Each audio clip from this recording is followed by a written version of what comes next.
Hello mga B! Welcome to my mini vlog.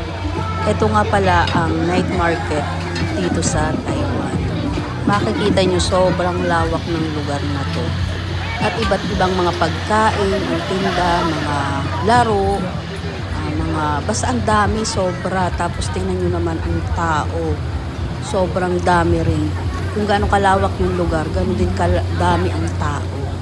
Karamihan nga pala diyan ay puro mga pagkain ang paninda.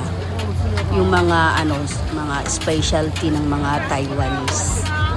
Bali may isang lugar lang sila diyang ang tawag ay night market. Tapos MWF lang, hindi sila araw-araw nag-o-open. Nagsisimula sila mga 7 hanggang 11 o'clock or 12 o'clock ng gabi. Sobrang sisipag talaga ng mga Taiwanese. Grabe sila magtrabaho. Wala kang makikita diyang mga tambay or mga walang trabaho. Lahat sila kumikita.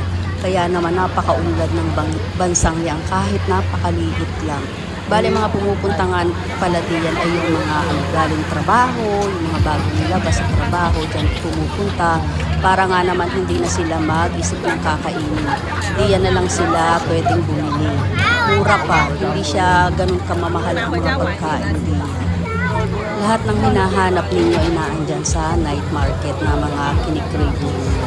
Pumunta lang kayo diyan, makikita nyo ng lahat ang inyong mga gustong kainin.